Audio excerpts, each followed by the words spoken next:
Hello, my name's Matt and welcome to my Football Manager 2018 guide to Carlisle United. I'm just going to run through this and give my thoughts and opinions on the club in the game, highlight some key players and some parts you can improve on. I'm doing Carlisle United because they're kind of an adopted second team. My missus is a big Carlisle United fan, season ticket holder with her dad, so we go to Brunt Park quite a lot.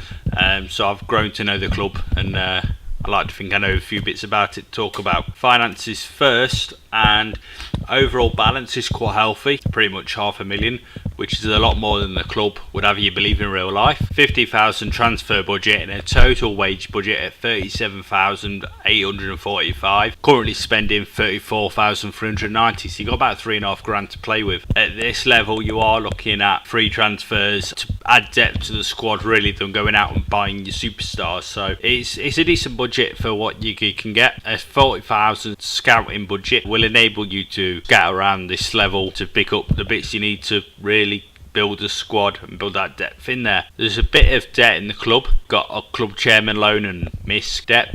Total of 1.15 million, pretty much half that remaining. You're paying about 50 grand a month. That's something to consider when you're talking about your monthly budget, trying to understand where your money's going, probably when you fall into the red. An issue you have with Carlisle with building money is if we go to the club facilities, we'll see that Brunt Park has a capacity of 16,500. Especially at this level in the game, I've not really progressed into it, but you're likely to get attendances of around 5,000 to 6,000 big push.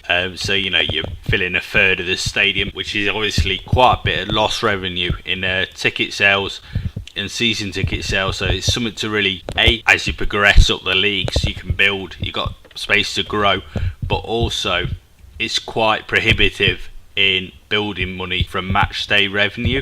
Going into the competitions page, you see a top half expectation from the board, which I think is quite fair from this club.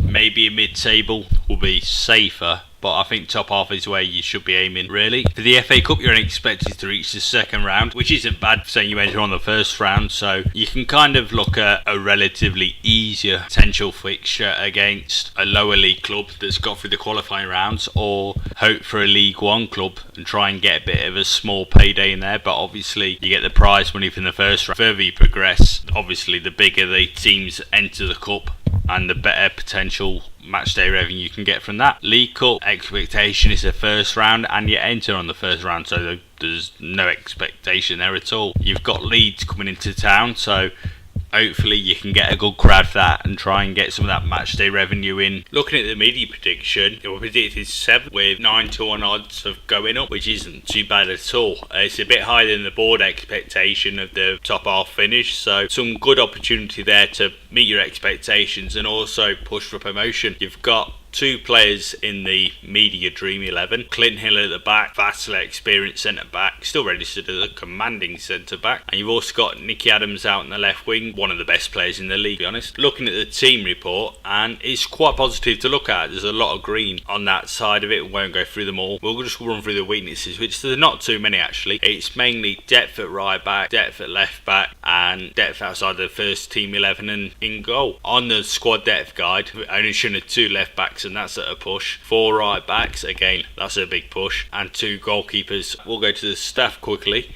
and we'll see. We've got the worst fitness and mental coaching in the league. There's 1 space for a coach, and you've got no general coaches and no fitness coaches. So maybe go for a general coach, try for an all-round level, or maybe a fitness coach with the added importance of the medical centre this year to build that fitness side of it. Looking at the recruitment, again, it's pretty average. You've got 3 empty slots, so I'd probably get 2 scouts and a director of football, or just 3 scouts depending on how you like to play. Got 2 vacancies in the medical team. Definitely get a sports scientist in there and an extra physio as well, I think, to build that up. And again, with the fitness coaching, that kind of works with pushing the medical centre this year, pushing your players match sharpness and match condition. Quick look at dynamics, and it's quite a decent hierarchy. Thing to note that I started with 14 players opposing me straight away, so that's a good early days. Team leaders, you got Danny Granger, Luke Joyce and Clint Hill. The other thing to note is the other players, Reggie Lamb's been here for a few years, so that's a surprise he's down there. You got Stephen Rigg, who's returning, Shamel George and James Brown, who are both in on loan. New guys, so you expect them to be down there. Looking at the social groups, you got quite a decent sized core social group. Secondary group A, players similar ages with experience, basically the new guys who are quite young. Secondary group B, Clinton Hill, Tom Parks, both quite experienced centre backs, and they've also just joined in the summer. Looking at the squad page, and the first thing to notice is the two goalkeepers are both on loan. Biggest issue with this is they're both only contracted until the 4th and the 5th of January, so halfway through the season you're potentially going to lose your goalkeepers. Now what I would do is I'd look to keep hold of Jack Bonham for the rest of the season. You can make an offer, go for the loan offer. You're actually paying £1,000 of his wages. If you change his deal to the end of the season, you can cut it down to £400, which is what Brentford are asking, so go for that, make that offer. And what I would also do, once that's confirmed, is cancel the loan of Shamel George. You're paying £750 a week wages for him, and he's not got that good current ability, and there's no point in having him in as a backup when you've got one. We'll have a look in the under 18s later. Once that's confirmed with Jack Bonham, just cancel that deal for Shamel George, and between the two deals you save yourself £1,300 in wages straight away. So again, that's another decent play you can get in. You got right back, you've got Tom Miller, he's your main one, 3-star, decent throw in on him, he will do a job. Maybe you could improve on there. You've got Gary Liddell, who can cover there, and James Brown, who I think has been quite harshly done by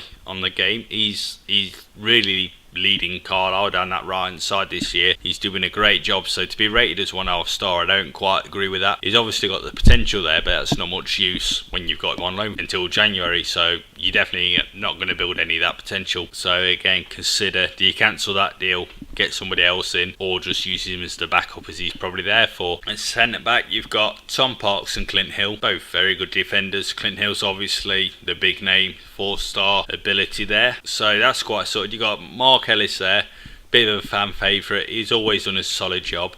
He's actually out on loan this season, which is quite a surprise he's not out on loan here, so you're quite lucky to have him really. And you've got Gary Liddell as well, quite versatile, but mainly you'd probably say he's a defensive midfielder, but he's covered at centre back really well this year. He can cover there, like I say, bit of a backup at right back as well. Left back, you've got Danny Granger, and that's it. Danny Granger's excellent, 3.5 star. He pretty much won't let you down. Very solid, loves the club. He's from the area. The game actually says Carlisle, but I believe he's from Penrith. But you want to get some cover, because if he gets injured or suspended, then you're left very, very weak down that left hand side. Looking at the centre of midfield, you've got Luke Joyce, who will do your solid ball winning midfielder job. Jason Kennedy, box to box. I think he was nearly Carlisle's top scorer. He was for quite a bit last season.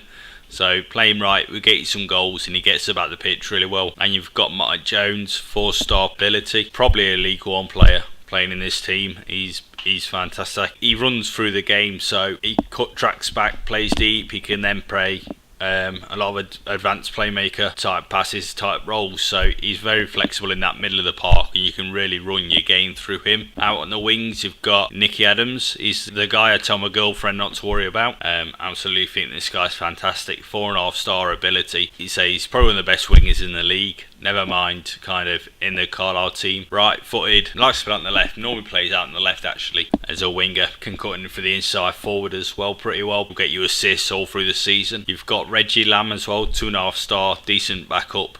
Jamie Devitt out on right, through the middle as well. And then you got John O'Sullivan, he can play through the middle, out on the right and out on the left as well. Starts with quite a bad injury, but he's got a lot of potential to build on. Really worth investing some time in, and he'll develop really well. Up front, you got Richie Bennett, big target man, and then you kind of got Hallam Hope and Sean Miller, kind of your poachers and advanced forwards to run off him if you want to hoof the ball up that way. Quick look at the under 18s. Say Morgan Bacon, decent little bit of potential on him. I'd probably, like I said, rather just use him as the backup keeper and get rid of Shamel George and free up a lone spot in the team. As far as potential goes, you've got Sam Abbey, kind of shows a bit. Cameron Selkold out as that winger, decent bit of potential. And then Jack Egan in the middle of the park. If you can play him, get a system in that way, then you can probably build something out of him. Sam Cosgrove up front, maybe another target man, you can probably get something out of him as well. Quick look at kind of the tactics you could use. I've got 3 here I like. You'd use the centre midfield quality you've got of Jason Kennedy, Luke Joyce and Mike Jones. I'd have Nicky Adams out on the left, Reggie Lamb or Jamie Devitt out on the right until John O'Sullivan comes back and put him straight in there. And up front, I'd probably be playing Sean Miller,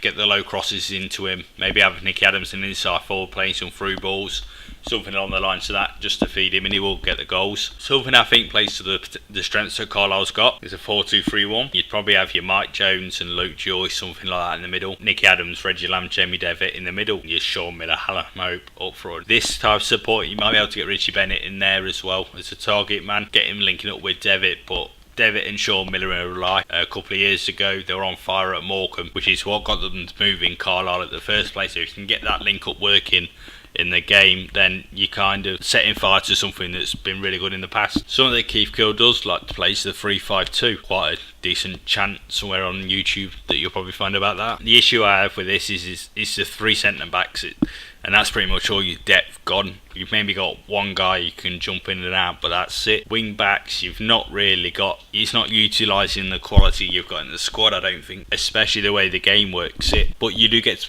play the 2 up front, so you can have your target man on your support, a poacher on attack, your Richie Bennett, Sean Miller knocking it on, playing it through. So there's different options you can get. I'd say with the tactics, you need to keep it simple. You might be able to get a 4-4-2 to work. Keep the instructions minimal. Keep the mentalities and team shapes quite basic, nothing too complex. And you should be able to really build something through that. Just to cover the squad, again, I'd be getting that loan deal extended for Jack Bonham whilst terminating Shamel George and James Brown. Get some, probably 1 or 2. You probably want to look at a flexible kind of defender, so one for the right that can cover centre and one for the left that can cover centre, so you're trying to get 2 positions for one, which at this level is a bit more difficult. The other issue with the team, I'd say, is if most of them are above the age of 25-26, quite a few. Clinton Hill at 31, and good for you at 30 above, so you want to start you've not got the youth at the minute, but it's something to work on going forwards. Have a bit of a scout around for hot talent, keep an eye at the end of the season for obviously youth players that have been released, and kind of build a team that way. I think is the way to go forwards until you start to get some money. You can actually